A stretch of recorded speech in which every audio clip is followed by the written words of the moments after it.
Yan, wala pa tayo sa fast break. At bago tayo tumungo, syempre Miss Grace, meron kasi kaming nakalap dito na isang comment. Medyo mahaba po siya, pero siguro kailangan din natin bigyan ng pansin ang kanyang concern. Ito po ay galing kay Rosaline Quinto. Sabi po niya, magandang araw po. Sana po ay mapansin nyo ang aking mensahe sa inyo dahil kasalukuyan po ang aking pamilya ay dumadaan sa mahirap na sitwasyon. Sa kadahilanan, ang aking asawa at ang aking anak ay naaksidente noong November 2023 sanhi po ng motorcycle incident. Ang asawa ko po ay nasa malalang kalagayan. Siya ay nagkaroon ng komplikasyon at hanggang ngayon ay hindi pa rin nakakapagtrabaho. Meron daw silang 6 na anak at 2 years old po ay ang kanyang 2 years old na anak ay kailangan ng gamot at pang-araw-araw na gatas. So, ano po kaya ang isa din daw siyang beneficiary ng 4P. So, ano po kaya yung pwede nating maipayo kay Miss Rosaline sa kanyang sitwasyon?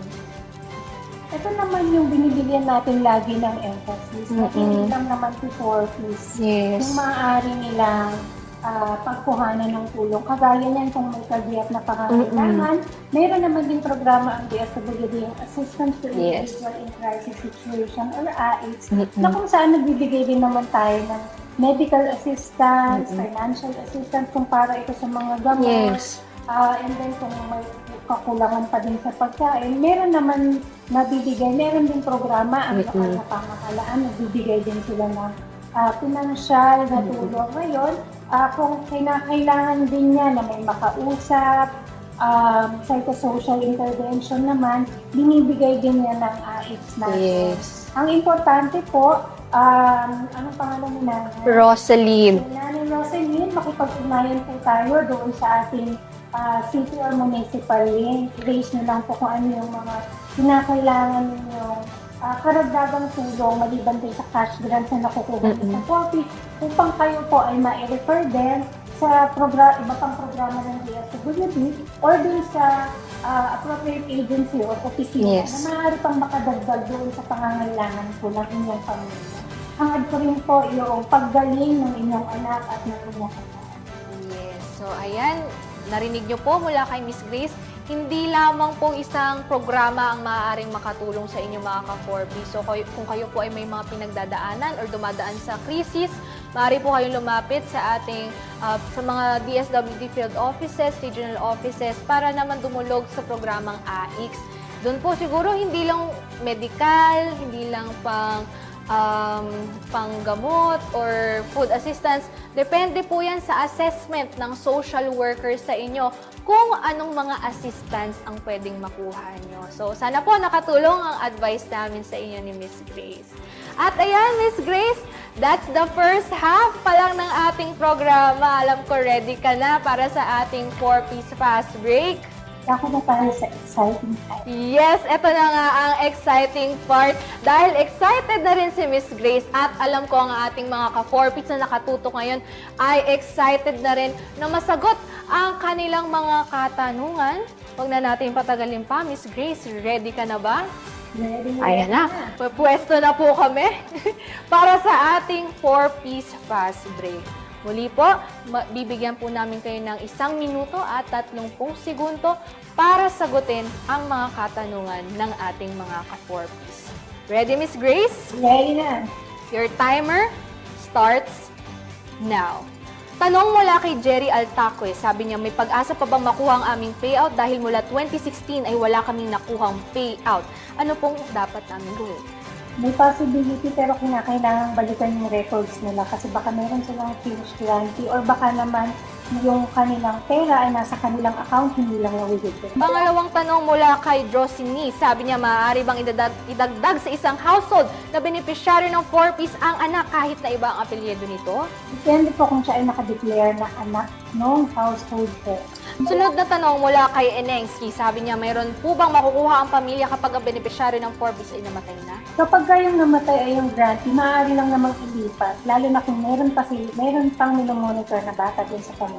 Sunod na tanong galing kay Mylene, sabi niya, last year pa kami na-validate at set 12. May pag-asa pa ba kami na maging miyembro ng 4Ps? Yes.